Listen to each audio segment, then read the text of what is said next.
Good evening, sir. Yes, good evening, bachcho.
ये तुम लोग का आज तो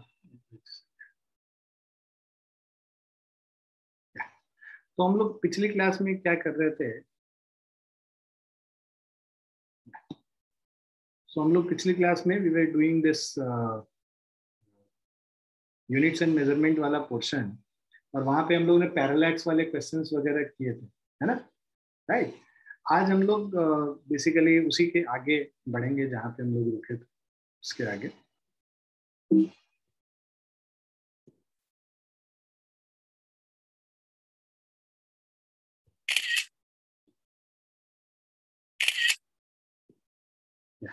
so now estimation of very small distances. पिछली क्लास में हम लोग यहीं पे रुके थे कि हम लोग को ये निकालना था कि भाई हम लोग बहुत स्मॉल डिस्टेंसेस कैसे मेजर करें।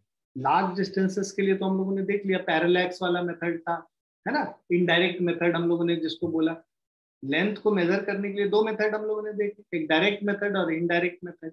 इनडायरेक्ट मेथड में जब लार्ज डिस्टेंसेस को मेजर करते हैं तो हम लोगों ने पैरेलैक्स वाला मेथड सीखा।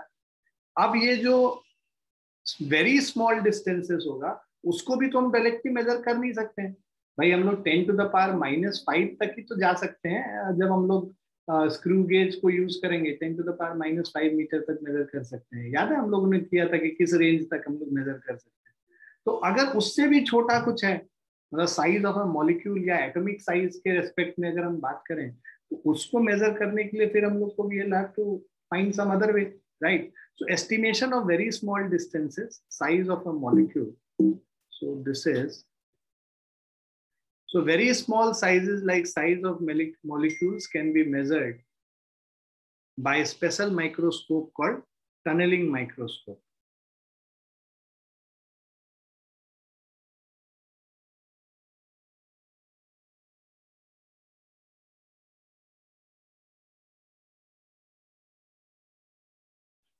ये एक मिनट बच्चों ना,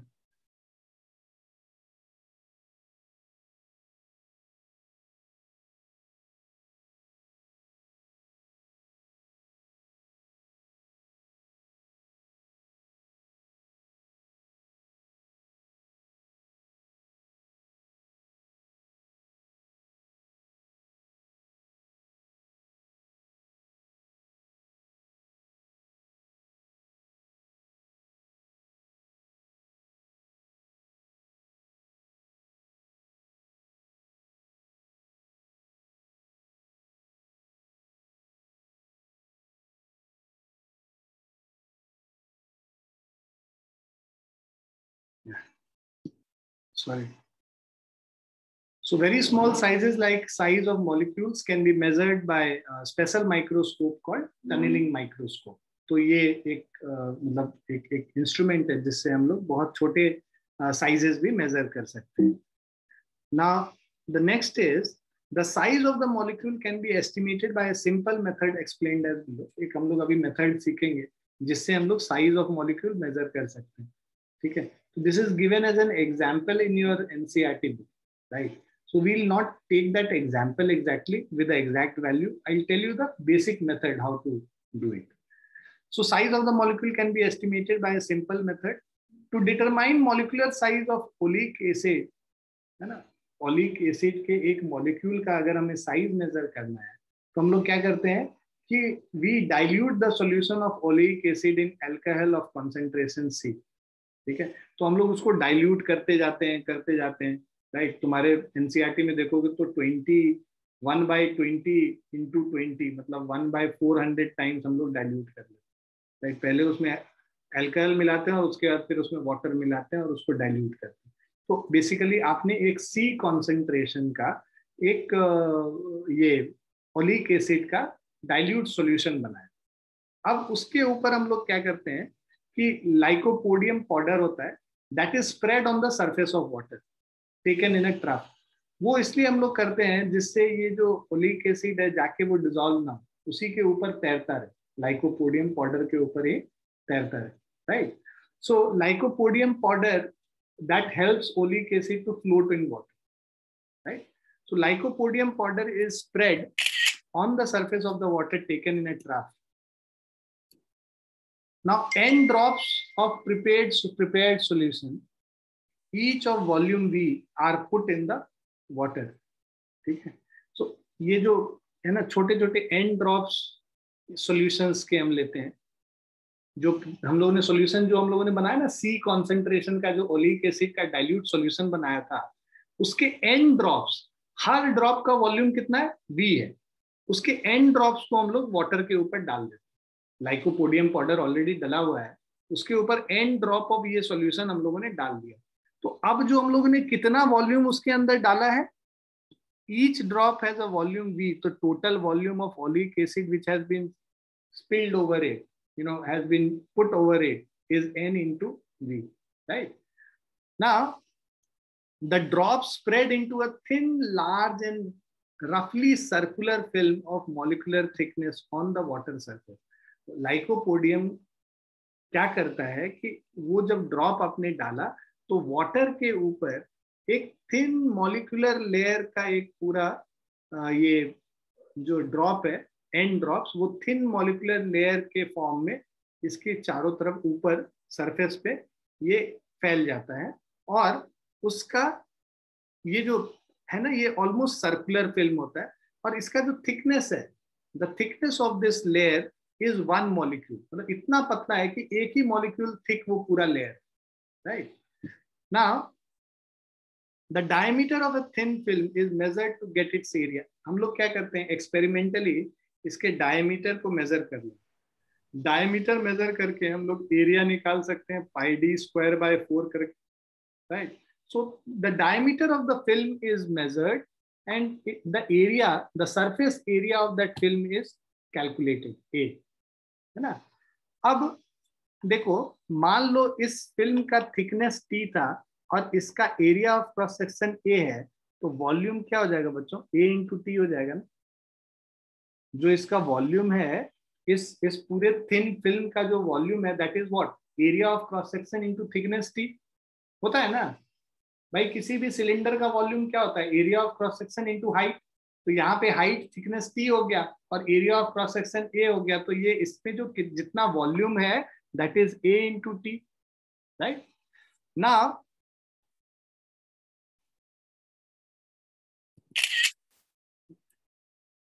the thickness T of the film is nothing but the molecular size as it is the monomolecular layer. तो ये जो आपने कैलकुलेट किया यहाँ पे कि भाई total volume N into V है, this is equal to area of cross section into thickness T. So ये जो थिकनेस T होगा that will be N into V divided by A. So and in this thickness will be what, this is the actual molecular size, the diameter of the molecule. So this is basically the diameter of molecule because the thickness is 1 molecule in thickness. So the thickness T of the film is nothing but molecular size as it is monomolecular layer. Size of the molecule becomes thickness of the film and which is volume of the film by area of the film. volume of the film is n into v divided by a. So thickness T, which is the size of the molecule, is equal to nv into a. Clear बच्चों? हम लोग volume कैसे निकालेंगे? इसका वो तो हम लोग को हर ड्रॉप का वॉल्यूम पता है ना बच्चे. अच्छा, v और n ड्रॉप्स डाल रहे थे तो n इंटू वी हो गया. दिस इज इक्वल टू वो जो हम लोगों ने उसको लाइकोपोडियम के ऊपर डाला, तो ये जो सर्कुलर फिल्म बना, इस सर्कुलर फिल्म का एरिया हमने निकाल लिया पाई डी स्क्वायर बाय 4 करके, इसके डायमीटर को मेजर करके, और उसका थिकनेस हम मान लेते हैं कि 1 मॉलिक्यूल थिकनेस ही है. तब this is equal to a into T. इससे t is equal to, that is the size of molecule is nv upon a. Okay sir, है ना? Thank you. क्लियर है सभी को? Yes sir. Yes sir. Ridham, Ira, Disha, Krish, yes आपको सबको आ गया समझ? क्रिश क्यों कैमरा ऑफ है बच्चे, और बाकी बच्चों का भी क्यों ऑफ है? जो बच्चे जिन्होंने मुझे लिखा कि भाई प्रॉब्लम है उसका समझ में आता है, जिनको नहीं प्रॉब्लम है प्लीज ऑन. सर वाईफाई अभी सही से नहीं चल रहा सर, अगर चलेगा मैं ऑन कर दूंगा. तुम वाईफाई राउटर से 1 किलोमीटर दूर बैठोगे तो कैसे सही चलेगा? बिल्कुल नहीं सही चलेगा. उसके लिए एक वायर कनेक्शन, तुमको 1000 बार बोला है कि वायर्ड कनेक्शन से कनेक्ट किया जाए. बताया था ना मैंने कि एक वायर ऑर्डर कर लो. ये जो आता है अपना कैट 6 वायर इसको कहते हैं, है ना? तो ये जो लैन वायर होता है, लैन वायर को राउटर से अपने रूम तक ले, है ना? मैंने भी कर रखा है. तो पढ़ने के लिए कुछ करोगे तो घर में कोई मना नहीं करेगा, है ना? हाँ, गेम खेलने के लिए करोगे तो लोग जरूर मना करेंगे. और भाई साहब अंदर की बात तो बताऊं तुम्हें, गेम में भी स्पीड बढ़ जाएगा तुम्हारा अगर तुम ये लैन वायर लगा लेते हो. ज्यादा सर, पिंग लगा अच्छी दूंगा आती है सर. लाइन वायर लगाने से. हाँ, पिंग अच्छी आती है लाइन वायर लगाने से. देखो क्षितिज ने बताया भी. सर है लैन केबल सर, पर वो सर PS4 पे लगी हुई है सर, सर लैपटॉप पे लगा एक्सटेंडर भी दूंगा. लगा सकते हैं. हाँ, अपना लगा लो. तुम लोग अपना पढ़ाई भी उसी से किया करो, गेम खेलते हो तो पढ़ाई भी उसी से किया करो, है ना? चल आगे बढ़ते हैं हम लोग.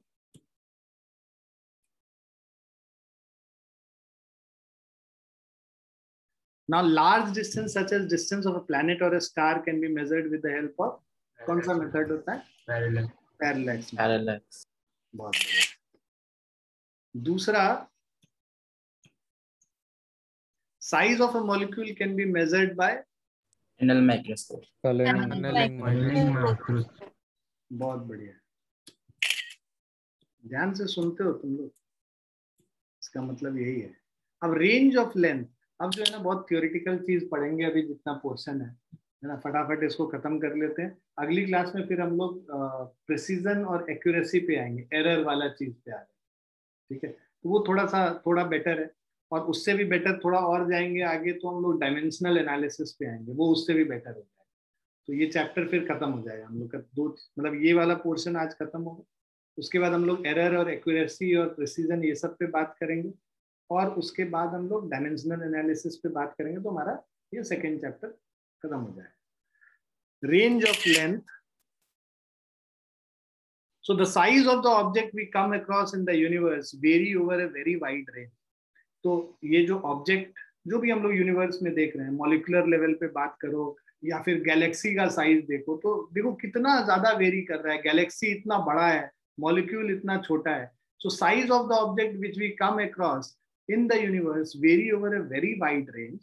Size of the object vary from the order of 10 to the power minus 14 meter to 10 to the power 26 meter. जो हम लोग जानते हैं, राइट? इससे भी बड़ी चीजें होती हैं, but 10 to the power minus 14 से 10 टू द पावर 26 मीटर तक का वेरी करता है हमारा. We also use certain special length units for short and large length. तो अब अभी हम लोग को क्या है ना कि देखो ये नॉर्मल मीटर को 10 टू द पावर 26 का कोई मतलब नहीं, तो उसके लिए सफिक्सेस और प्रीफिक्सेस हम लोगों ने देखा है ना, कि भाई 10 टू द पावर माइनस 10 होता है तो हम लोग एंगस्ट्रॉम कहते हैं उसको. 10 टू द पावर माइनस 9 होता है नैनोमीटर होता है. 10 टू द पावर माइनस 6 है तो उसको फिर हम लोग माइक्रोमीटर कहते हैं, राइट? फिर 10 टू द पावर माइनस 3 है, मिलीमीटर हो गया. 10 to the power 3 किलोमीटर हो गया, 10 to the power 6 मेगा चला जाता है, 10 to the power 9 फिर है ना, 10 to the power 12 है, -12 है. तो there are names given to this. So we use the special length units for short and large length. These are 1 Fermi. ये स्पेशल नाम सब है. 1 Fermi क्या होता है? 10 to the power -15 होता है.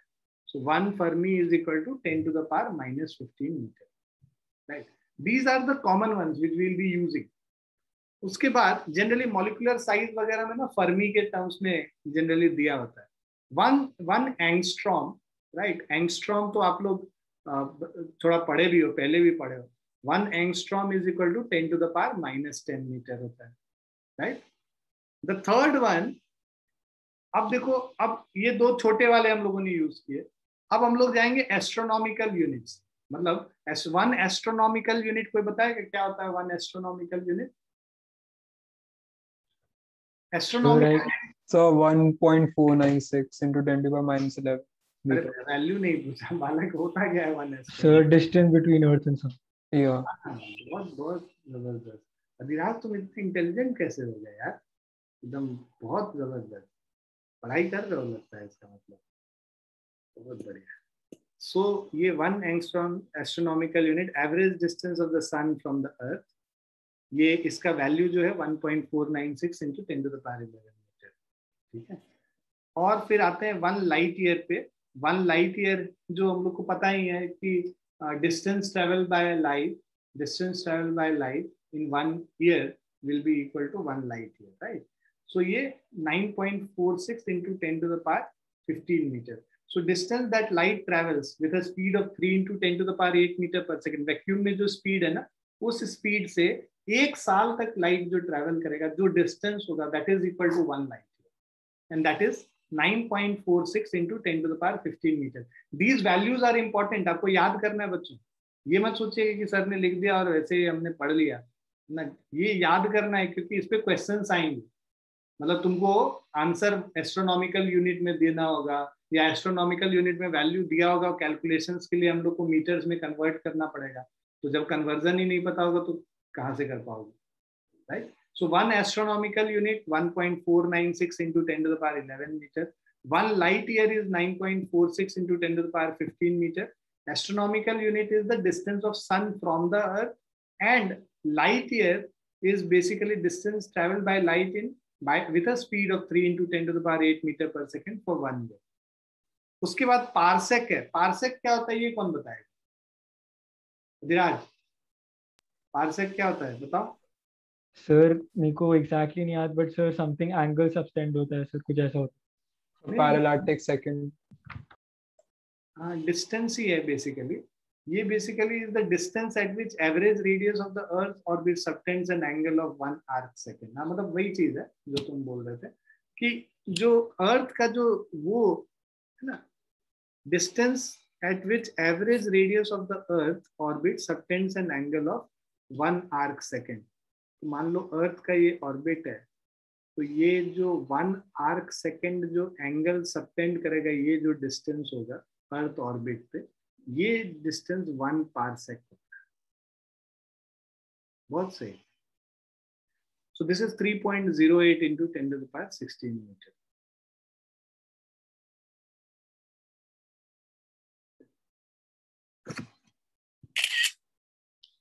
तो ये तीनों वैल्यूज आपको याद रखने हैं. और होता क्या है ये सारे टर्म्स, ये भी याद रखना है. एस्ट्रोनॉमिकल यूनिट क्या होता है, उसका वैल्यू क्या है मीटर में. लाइट ईयर क्या होता है, उसका वैल्यू मीटर में क्या है. लाइट ईयर तो बचपन से तुम लोग पढ़ते आ रहे. पार्सेक क्या होता है, उसका वैल्यू. क्लियर है बच्चों? Yes sir. लिख लिया सबने? Next Yes, sir. चलते हैं हम लोग. अब range and order of length. तो बेसिकली जो हमारा बेसिक है वो हम लोग देखेंगे.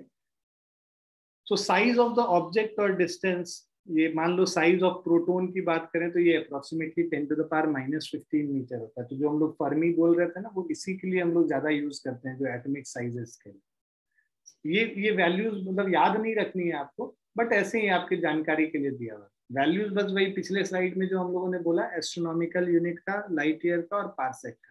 So you just need to understand कि size of proton is 10 to the power minus 15 meter. Size of atomic nucleus is 10 to the power minus 14 meter. Size of hydrogen atom is 10 to the power minus 10 meter.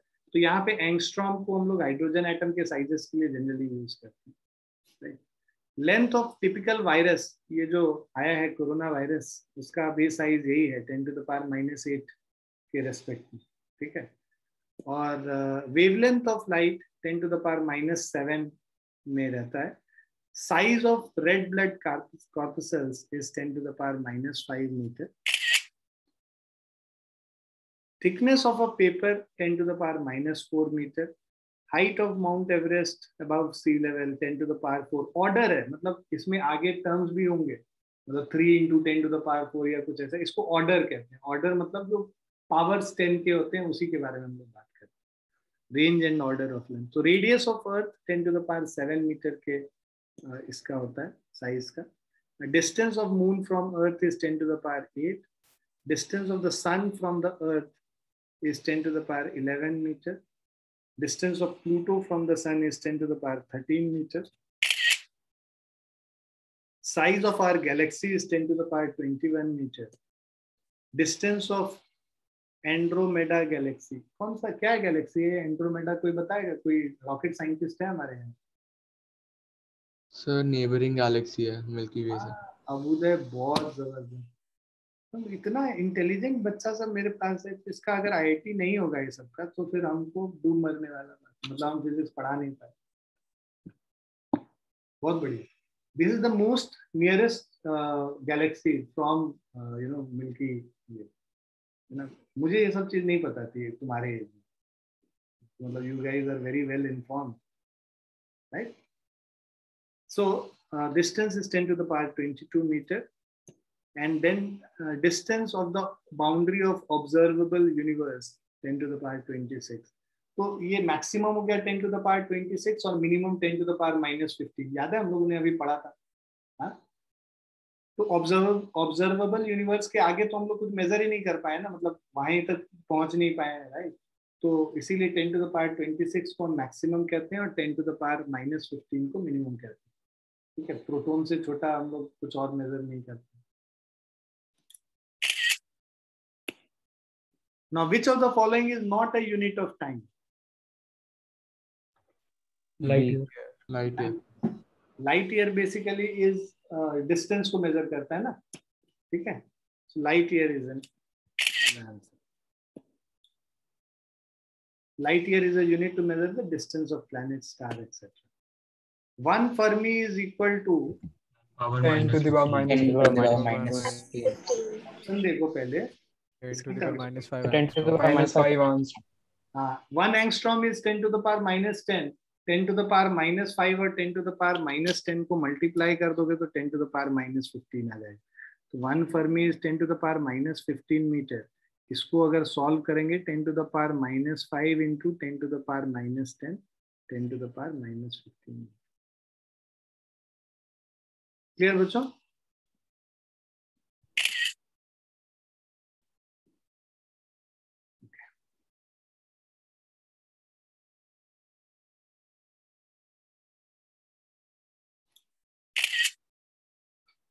Okay.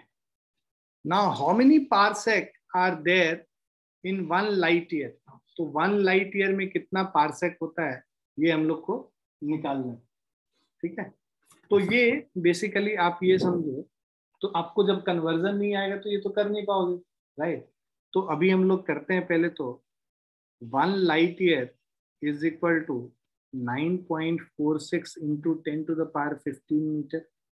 ये अभी हम लोगों ने देखा था, तो मैंने बोला भी था याद रखने के लिए. और 1 parsec is equal to 3.08 into 10 to the power 16 metre.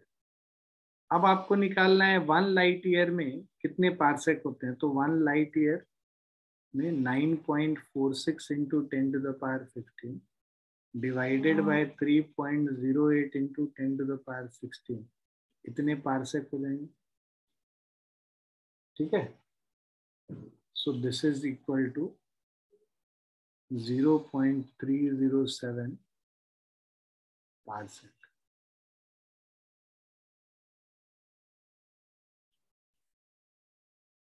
Clear है बच्चों?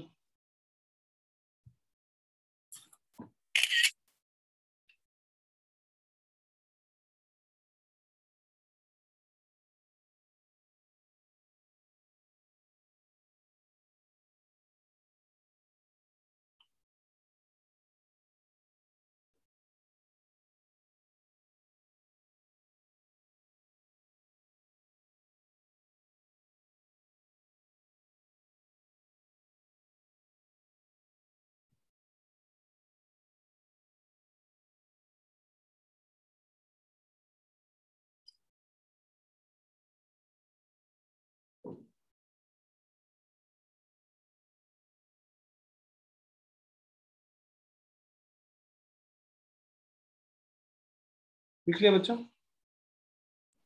Yes, sir.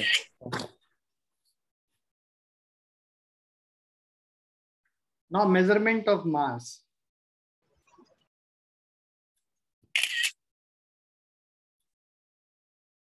So mass is a basic property of matter, and basic property, that means it does not depend on anything. It neither depends on temperature. Temperature change करोगे तो mass तो change होता नहीं.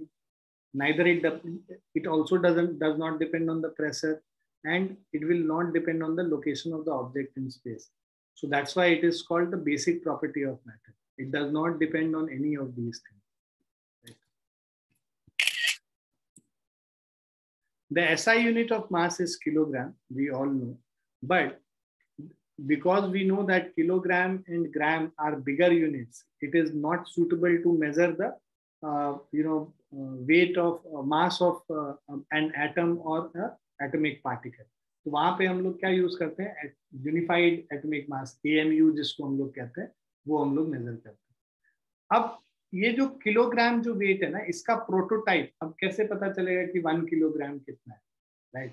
So the prototype of the International Bureau of Weights and Measures are available in many other laboratories of different countries, right?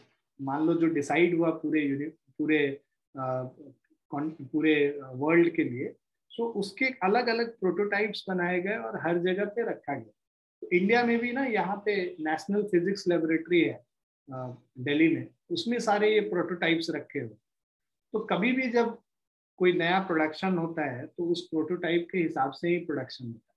मतलब वो जो ये लोग जो यूज करते हैं फल वाले जो केजी वाला, तो वो जो कंपनी होगा जो प्रोड्यूस करता है, जो सेल करता है, उसको नहीं होता है जिसको हम लोग बटखरा कहते हैं हिंदी में, है ना? वो जो वेट वाला जो होता है, एक ऐसे हेक्सागोनल टाइप का जो ऑक्टागोनल शेप का जो ऐसे रहता है, देखा है तुम लोगों ने? Yes, sir. Not seen. फल खरीदा है कभी? आजकल तो खैर वो डिजिटल वाला आने लगा, बट पुराने जमाने में एक वो यूज करते थे ना, ऐसे एक इस टाइप का, एक ऐसे राइट, इस शेप का ऐसे रहता था जिसपे लिखा होता था 1 kg, राइट? और उसको वो ये वाले जो बैलेंस है, इस बैलेंस में एक तरफ वो डालते थे और दूसरी तरफ सब्जी वाला वो दूसरा डाल के और ऐसे निकाल के दिखाते थे कितना केजी, राइट? सो ये जो प्रोटोटाइप्स बनते हैं, है ना, उस मतलब जो प्रोटोटाइप, ये जो वेट्स बनते हैं उसी प्रोटोटाइप्स के रेस्पेक्ट में बनते हैं. In India, this is available at the National Physical Laboratory, NPL है न्यू दिल्ली में, जहाँ पे कि सारे प्रोटोटाइप्स रखे हुए. Kilogram and gram are inconvenient units for the measurement of mass of atoms or molecules. मतलब ये छोटे यूनिट्स हैं, इनको मेजर करने, छोटे बहुत लेस मास होता है तो उसको मेजर करने के लिए kilogram and gram are very big units. So in this case we use 1 unified atomic mass unit. तो ये जो यूनिफाइड एटॉमिक मास यूनिट को 1U या 1 AMU कहते हैं. तो AMU तो पहले कहते थे, अभी नए सारे जगह पे आपको 1U लिखा हुआ दिखेगा, AMU नहीं दिखेगा, राइट? तो यूनिफाइड मास और एटॉमिक मास यूनिट इसको हम लोग बोलते हैं. सो यूनिफाइड मास ये है क्या? 1/12 of the mass of an atom of carbon-12 isotope, है ना, C612, including the mass of the electrons. This is 1 atomic mass unit. और उसको केजी में अगर हम लोग कन्वर्ट करें तो बेसिकली मास ऑफ इलेक्ट्रॉन कितना हो गया? 1.66 into 10 to the power minus 27. Sorry, ये जो 1 एटॉमिक यूनिफाइड मास जो है, that is equal to 1.66 into 10 to the power minus 27 kg. Now, commonly mass can be measured with a common balance, right? Large masses in the universe like planets, stars, etc., based on Newton's law of gravitation, can be measured by using gravitational method. तो इसको जो हम लोग इन masses को measure करते हैं, जो planets हो गए, stars हो गए, इनके masses को हम लोग कैसे measure करते हैं? Using gravitational methods.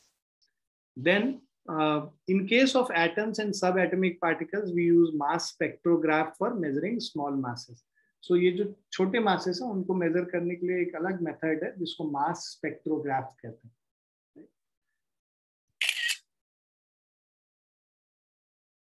In mass spectrograph, radius of trajectory is proportional to the mass of a charged particle in uniform electric and magnetic field. तो एक चार्ज पार्टिकल को हम लोग इलेक्ट्रिक और मैग्नेटिक फील्ड में मूव कराते हैं और उसका जो रेडियस ऑफ ट्रेजेक्ट्री है जो मूव करेगा, है ना, इलेक्ट्रिक और मैग्नेटिक फील्ड में, तो सर्कुलर पाथ में मूव करता है, उसके ट्रेजेक्ट्री का जो रेडियस होगा, ट्रेजेक्ट्री मतलब path, trajectory means path of the movement, right? So while moving, whatever path is being taken by these small masses, that is called trajectory, and उसका जो रेडियस होगा, that radius depends on the mass, and that is how spectrography में उसको measure करते हैं.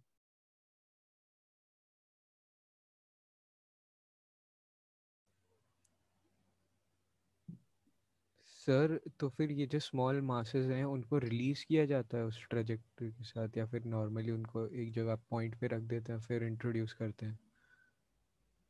नहीं, basically क्या है कि मास स्पेक्ट्रोग्राफ में रिलीज किसी स्पीड से नहीं, उसको तुम वहां पे छोड़ दोगे तो इलेक्ट्रिक फील्ड और मैग्नेटिक फील्ड में जैसे ही तुम मतलब आप किसी स्पीड से उसको भेजोगे जो एक यूनिफॉर्म स्पीड से, तो वो बेसिकली जैसे तुम्हारे पास ये इलेक्ट्रिक फील्ड इस डायरेक्शन में, मैग्नेटिक फील्ड इस डायरेक्शन में, तो ये इस तरह से ऐसे गोल गोल घूमता हुआ जाएगा. तो ये जो ट्रेजेक्ट्री लेगा ना, इसका ये जो रेडियस होता है वो निकाल के हमें पता है क्या मास, जितना मास होगा उतना उसका रेडियस ऑफ ट्रेजेक्ट्री होगा. ठीक है, ओके सर. तुम अगर उसको कांस्टेंट इस पे भी रखोगे ना, बिकॉज ऑफ इलेक्ट्रिक फील्ड ये आगे मूव करना शुरू कर रहा है, क्योंकि उस पे अगर चार्ज है, तो अगर चार्ज नहीं है तो तुमको उसको थोड़ा सा स्पीड दे के अंदर डालना पड़ेगा जिससे कि वो गोल गोल घूमे. बट तब तो फिर वो एक पॉइंट के बाद रुक जाएगा ना सर? नहीं, चार्ज होना चाहिए, मतलब चार्ज होगा तभी फिर ये कर पाएंगे इलेक्ट्रिक और magnetic field. Thank you, sir. There should be some charge given to that and then move across.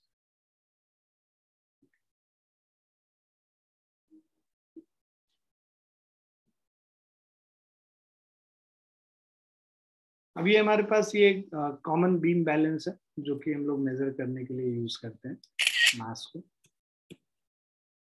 Now range and order of masses, the masses of object we come across in the universe vary over a very wide range. मतलब length के भी ज्यादा इसका range होता है मास के measurement का.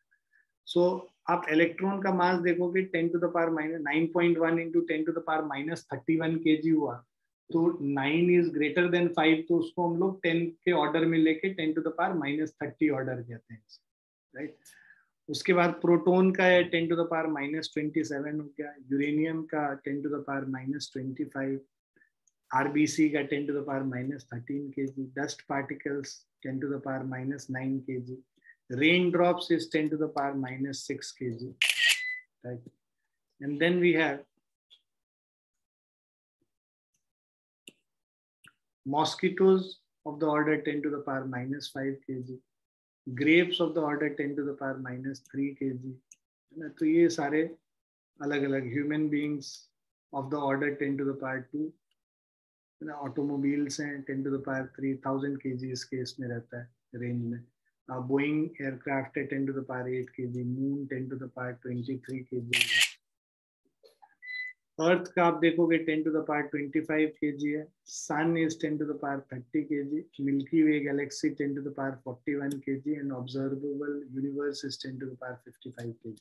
तो अगर आप देखो 10 to the power minus 30 से लेके 10 to the power 55 तक जो रेंज आपका मिनिमम आप जो मेजर करते हो इलेक्ट्रॉन का 10 to the power minus 30 से लेके 10 to the power 55 kg तक हमारा ये रेंज है.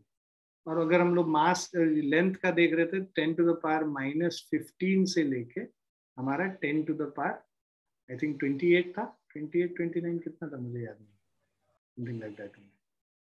तो 26 था। 26 था। तो ये इधर रेंज है लेंथ का और ये मास का। तो मास का जो रेंज है that is more than the range of length. Sir एक डाउट है सर। हाँ बोलो। सर पूरी गैलेक्सीज का वेट कैसे मेजर किया जा रहा है, मास तो कैसे ग्रेविटेशन से, ग्रेविटेशनल मेथड्स होते हैं बेसिकली, जो फोर्स निकालते हैं ना Gm1m2/r², उसको यूज करके जाते हैं। बट सर गैलेक्सीज में तो कई सारे ब्लाइंड स्पेसेस भी तो है, वैक्यूम्स। मतलब सी I don't know exactly how they have measured, but yeah, what is written is they have used gravitational methods to measure that.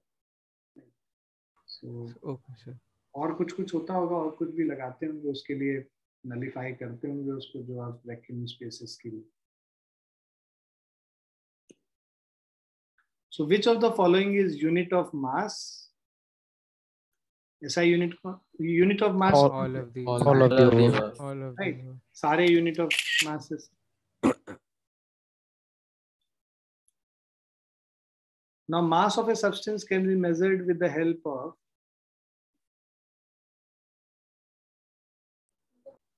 common balance. It is through common balance.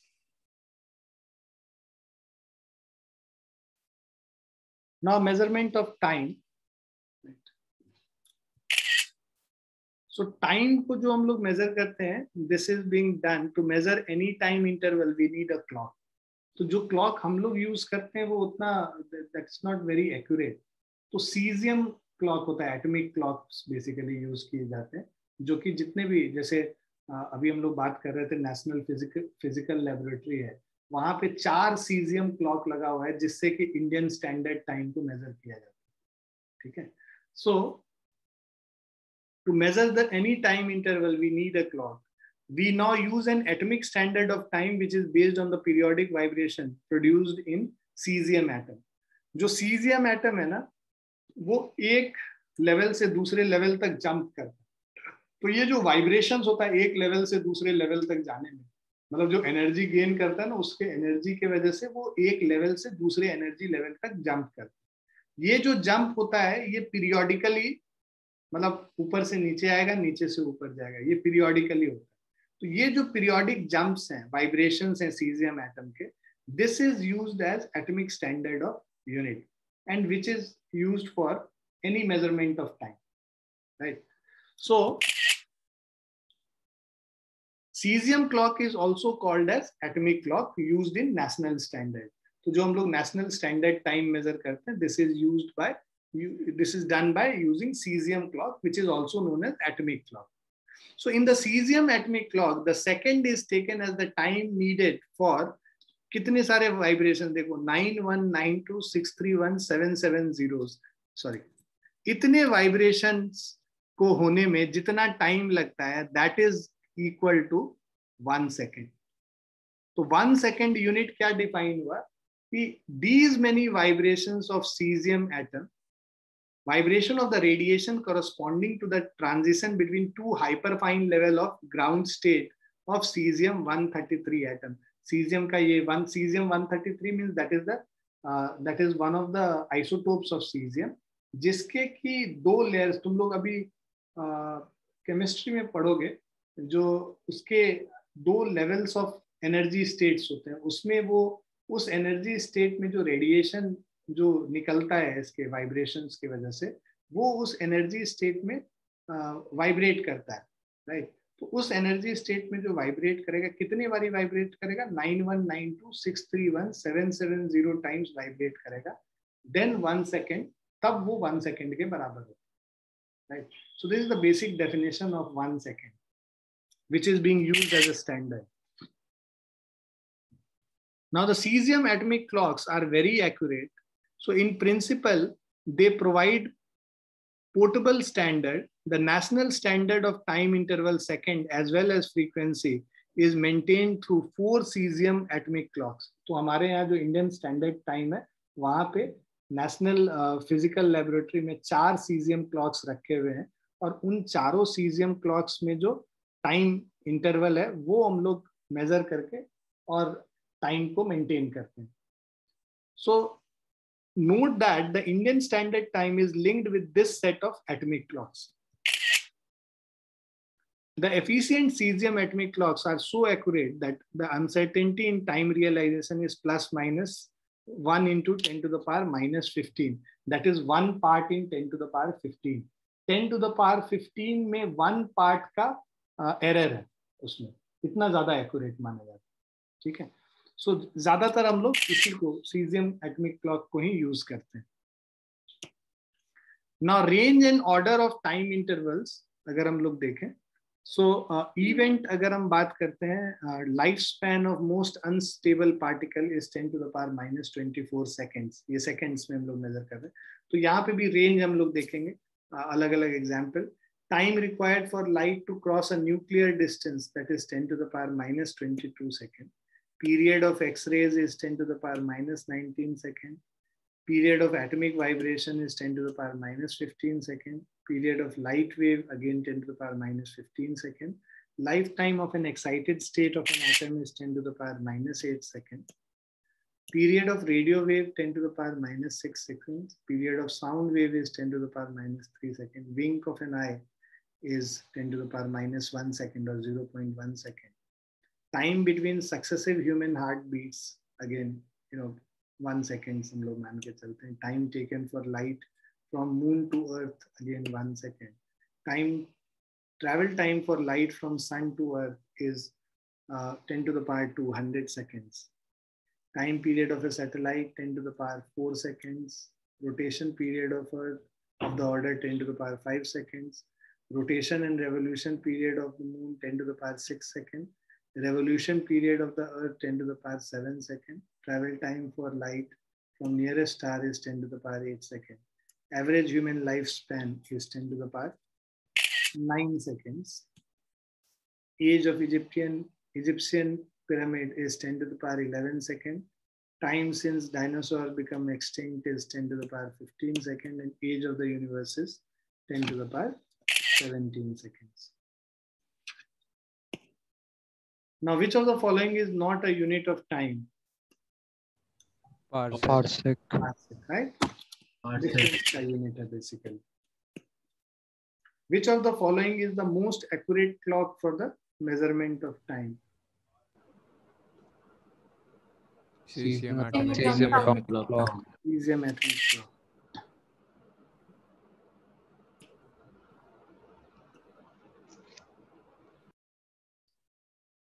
Okay. अब मुझे doubts, कुछ बच्चे ने पूछा था कि doubts हैं जो मैंने डीपीपी आज शेयर किया था, किसके किसके डाउट्स हैं? सर मेरा क्वेश्चन नंबर 2 पार्ट डी का एक डी में डाउट था. Let me just open that.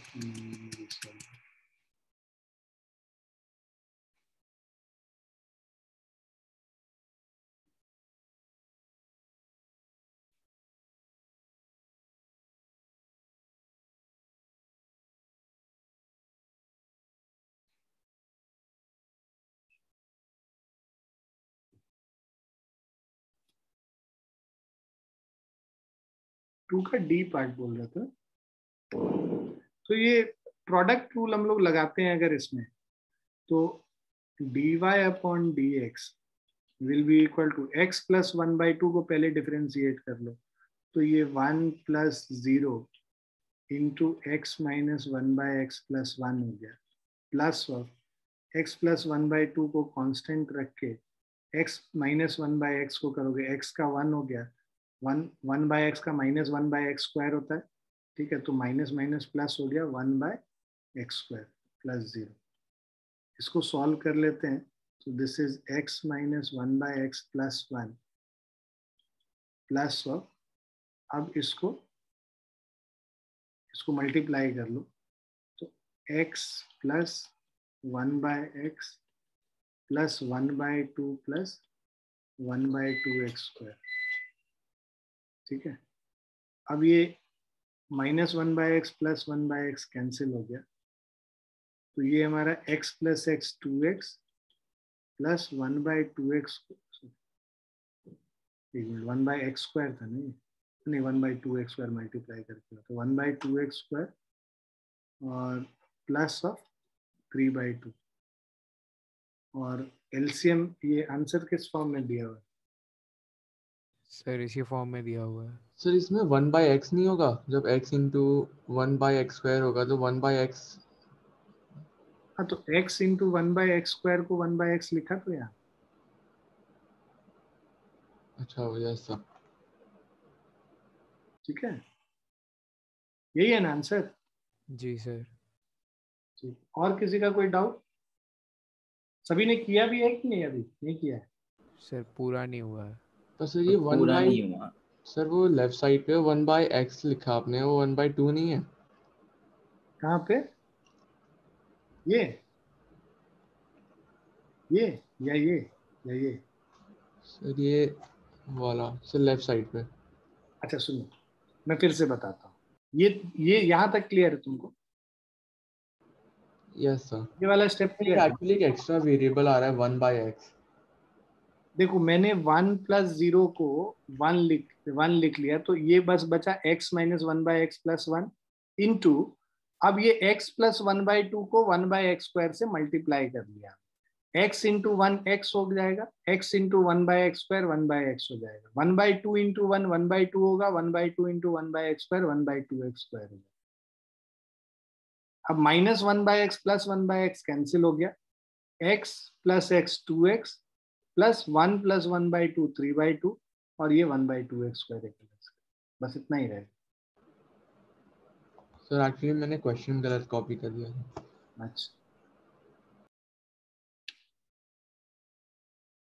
और किसी को कोई डाउट है? No one has no any doubt? और इन जनरल कोई डाउट है? कितने लोगों ने अपना अपना स्केड्यूल बना लिया? सबका स्केड्यूल बन गया सभी बच्चे का?